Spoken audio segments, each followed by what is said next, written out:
You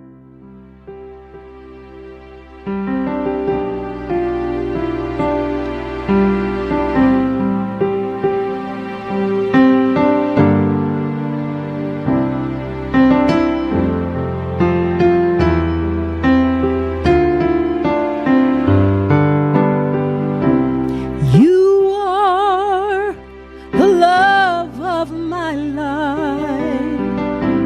You are the hope that I cling to.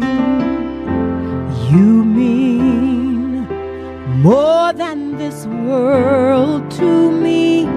I wouldn't trade you for silver or gold. I wouldn't trade you for riches untold. You are my everything.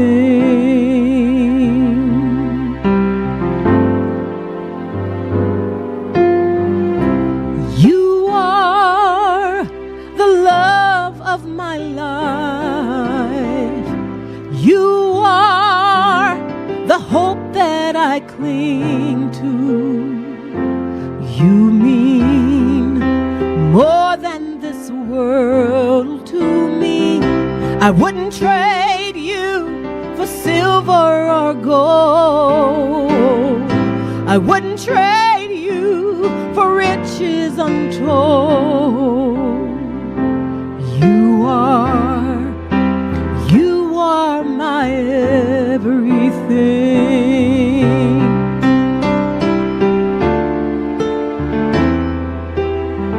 I wouldn't take one step without you. I could never go on. I wouldn't live one day without you. I don't have the strength to make it on my own. You are the love of my life, Jesus. You are the hope that I cling to. You mean more than this world to me. I wouldn't trade you for silver or gold. I wouldn't trade you for riches untold. You are my everything.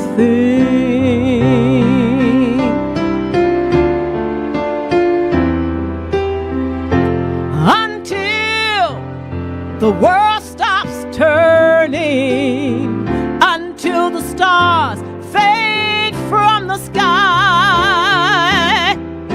until the sun stops striving, I need you in my life, and here's a reason why. You are the love of my life. You are the hope that I cling to.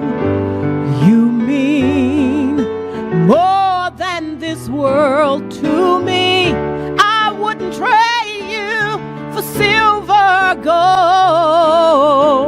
I wouldn't trade you for riches untold. You are my everything. Jesus, you are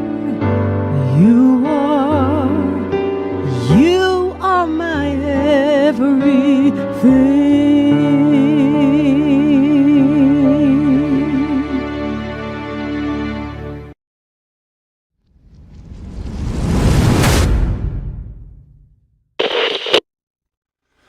It is happening again, my brothers and sisters. Another day has dawned for us to look into God's Word, and I'm grateful that you're here for another Living Hope Today study. Today, we find ourselves in 2 Samuel chapter 3. Saul has abdicated his kingship. How did he do that? Well, he wouldn't obey God, and his disobedience led him to his own destruction. God has anointed David to be the king through the prophet Samuel, but things are in upheaval right now in 2 Samuel chapter 3. Who's the king? Well, David's been made king of Judah, the southern kingdom, but the northern kingdom is still in chaos. And today in chapter 3, we're going to watch this political maneuvering and see how it ends up that God accomplishes his purpose through human decision. First, let's start here in verse 1. The war between the house of Saul and the house of David lasted a long time. So there's political intrigue, there's battles going on, people are dying over the power struggle and the transition that Israel is in right now. But it says here in verse 1, David grew stronger and stronger, while the house of Saul grew weaker and weaker. So God, instead of just declaring his intention and making it happen at the death of Saul, he's allowing this process to take place where there's a great struggle. Well, okay, so now the text kind of takes a break here and gives us a little bit of David's history and his lineage. The sons were born to David in Hebron. His firstborn was Amnon, the son of Ahinoam of Jezreel. So Amnon is the firstborn son. His second, Chileab, the son of Abigail, the widow of Nabal of Carmel. So now we have Chileab, then we have Absalom, the son of Maacah, daughter of Talmai, king of Geshur. The fourth, Adonijah, the son of Haggith. The fifth, Shephatiah, the son of Abital. So David's got quite a few wives here, doesn't he? And the sixth, Ephraim, the son of David's wife, Eglah. These were born to David in Hebron. During the war between the house of Saul and the house of David, Abner, remember Abner? He is the cousin of Saul. Abner had been strengthening his own position in the house of Saul. All right, so now we have another son listed. Now we have another character, Abner, brought back to our attention. But just to go through David's sons listed here, I just want you to see Amnon's the firstborn, Abigail has Chileab, Maacah has Absalom, Haggith has Adonijah, Abital has Shephatiah, and Eglah has Ephraim. So we got 6 baby mamas and 6 sons listed here. All right. Now Saul had a concubine named Rizpah, daughter of Aiah.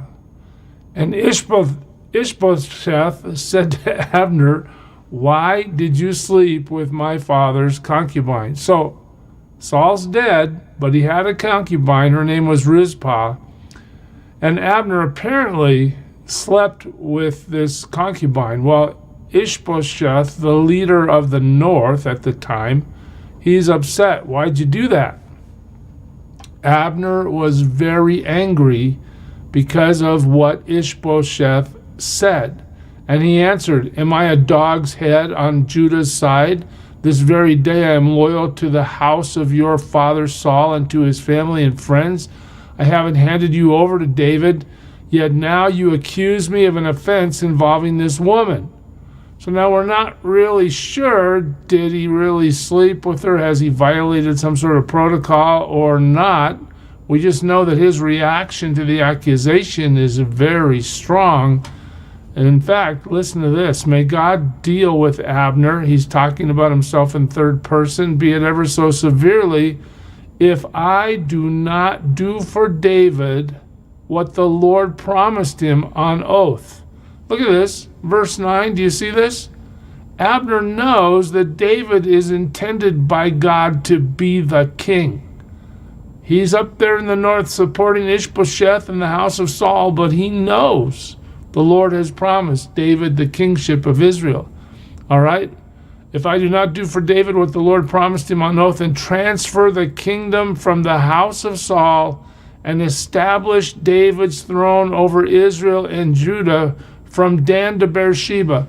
When you see from Dan to Beersheba, this is an accustomed way to say from the far north to the far south, the whole thing. All right? So now Abner is moving all the way to, hey, if you're going to make this accusation against me about sleeping with Saul's concubine, I am going to do everything I can to bring David to power so that he is now the king of the whole territory. Ishbosheth did not dare to say another word to Abner because he was afraid of him. Well, Abner must be a fairly intimidating guy, right? So Abner sent messengers on his behalf to say to David, whose land is it? Make an agreement with me, and I will help you bring all Israel over to you. So Abner is now pursuing an alliance with David. I mean, this is political intrigue, isn't it? Good, said David, I'll make an agreement with you, but I demand one thing. Wow, okay, what's David's condition? Look at this. Do not come into my presence unless you bring Michal, daughter of Saul, when you come to see me. Remember that Saul gave David's wife Michal away as an act of vengeance when Saul was so determined to kill David. Michal is Saul's daughter, right? Okay. Verse 14. Then David sent messengers to Ishbosheth, son of Saul, demanding, give me my wife, Michal, whom I betrothed to myself for the price of 100 Philistine foreskins. He wants his wife back. This would be wife number 7. So Ishbosheth gave orders and had her taken away from her husband, Paltiel, son of Laish. Her husband, however, this is Paltiel, he's broken he's smashed by this event. He loves his wife. Her husband, however, went with her, weeping behind her, all the way to Bahurim, when Abner said to him, go back home. Again, we're seeing Abner to be completely intimidating. You want to go against Abner? You can do it at the risk of your life. Abner says, go back home. And so Paltiel says, okay, I'll see you later, Michal. You're going to go be David's wife now. Abner conferred with the elders of Israel and said, for some time you have wanted to make David your king. That's an interesting statement, that there's sentiment in the north that Ishbosheth isn't the one. David's the one. Abner acknowledges that in verse 17, and he says, now do it, for the Lord promised David. Look at this. Again, there is widespread understanding that God has called David, anointed David, to be the king. Why haven't they done it? Well, Abner's now the catalyst that's going to see that it happens. By my servant David, I will rescue my people, Israel, from the hand of the Philistines and from the hand of all their enemies. So we know David is God's man. Abner also spoke to the Benjamites in person. Remember the Benjamites? That's the tribe Saul is from. They are the fierce warriors that really started the civil war in Israel. Okay, he's talking to those guys, and he says, then he went to Hebron to tell David everything that Israel and the whole house of Benjamin wanted to do. When Abner, who had 20 men with him, came to David at Hebron, David prepared a feast for him and his men. Okay, so there's some sort of political alliance being formed here. Then Abner said to David, let me go at once and assemble all Israel for my lord the king, so that they may make a compact with you, and that you may rule over all that your heart desires. That sounds pretty good. We're going to consolidate the power, and David's going to be the king. So David sent Abner away, and he went in peace. Uh-oh, here comes a complication. It seems like there's always a complication.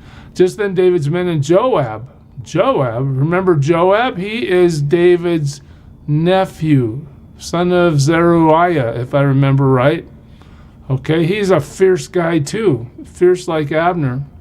Okay, David's men and Joab returned from a raid and brought with them a great deal of plunder. But Abner was no longer with David. Yeah, in Hebron, because David had sent him away. Notice how the text now twice in 2 verses tells us he had gone in peace. David had believed Abner's intentions were legitimate. It was going to work out great. Joab, not so much. When Joab and all the soldiers with him arrived, he was told that Abner, son of Ner, had come to the king, and that the king had sent him away, and that he had gone in peace. Oh, he went in peace now 3 times in 3 verses. So Joab went to the king and said, "What have you done?" Uh-oh. "Look, Abner came to you. Why did you let him go? Now he is gone." Joab doesn't like Abner. Why doesn't Joab like Abner? Because Abner killed his brother in chapter 2. If you recall, Ahasel, I can't say it correctly, I'm sorry. We'll get to it here in the text. So Joab has a vengeful attitude towards Abner. You know Abner, son of Ner, he came to deceive you. Wait a minute. So now Joab is going to throw a wrench into this peaceful exchange David has had with Abner to say, Abner's lying to you. He's lying to you. He came to observe your movements and find out everything you're doing. In other words, he was on a reconnaissance mission. He wasn't on a peace mission. Joab then left David and sent messengers after Abner, and they brought him back from the well of Sirah. But David did not know it. Notice 26. David is excluded from what's about to happen. Now when Abner returned to Hebron, Joab took him aside into the gateway, as though to speak with him privately, and there, to avenge the brother of the blood of his brother Asahel. There it is, Asahel, that's his name. Joab stabbed him in the stomach, and he died. Wow. So, without the king's permission or knowledge, Joab kills Abner.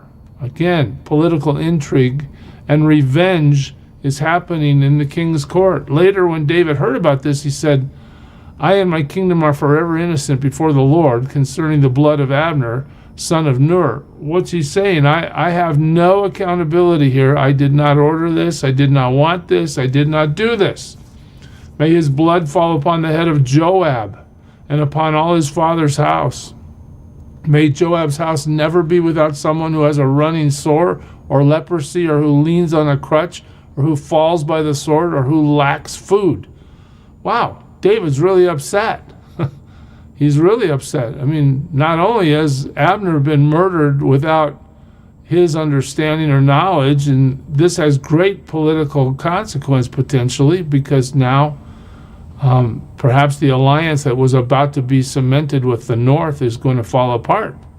Well, Joab and his brother Abishai murdered Abner, so now his brother Abishai is also brought into the plot because he had killed their brother Asahel in the battle at Gibeon. You remember Asahel wouldn't stop running after Abner. Abner said, please, stop this or I'm going to stop you, and Asahel wouldn't stop, so Abner killed him. That's in chapter 2. Then David said to Joab and all the people with him, tear your clothes and put on sackcloth and walk in mourning in front of Abner. King David himself walked behind the bier. So now Joab just killed this guy, but Joab is called by the king to mourn for Abner. They buried Abner in Hebron, and the king wept aloud at Abner's tomb, and all the people wept also. So they understand that this murder was without permission, I guess you might want to say it that way. The king sang this lament for Abner. Should Abner have died as the lawless die? Your hands were not bound, your feet were not fettered. You fell as one falls before wicked men. And all the people wept over him again. So there's great mourning for the loss of Abner. Then they all came and urged David to eat something while it was still day, but David took an oath, saying, may God deal with me, be it ever so severely, if I taste bread or anything else before the sun sets. So David has a self-imposed fast going on for the rest of the day until sunset. And all the people took note. This is a key verse. And they were pleased indeed. Everything the king did pleased them. Notice that the stock of David's account is going up. People admire his leadership. They're going to respond to the response that David has at the death of Abner. And perhaps this is going to appease those in the north. So on that day, all the people and all Israel, oh, those are the people in the north, they knew that the king had no part in the murder of Abner, son of Ner. Then the king said to his men, do you not realize that a prince and a great man has fallen in Israel this day? All right, and today, though I am anointed king, I am weak. And these sons of Zeruiah are too strong for me. Who's that? That's Joab and his brother. May the Lord repay the evildoer according to his evil deeds. So has David secured power in the north? You're going to have to come back. We'll get to that as it appears in Scripture. But I want you to just think about something.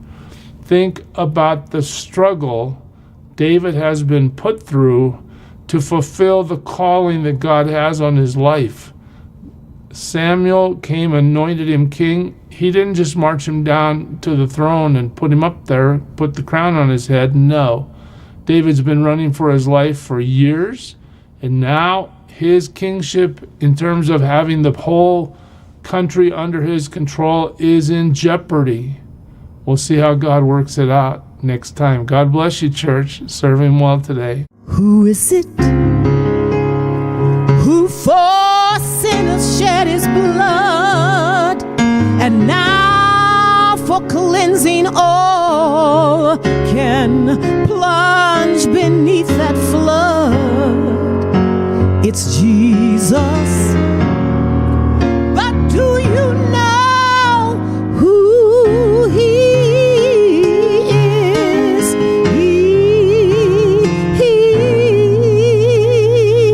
He's the image of the invisible God, and he's the brightness of his glory, the first, the last, the future, the past. He is God.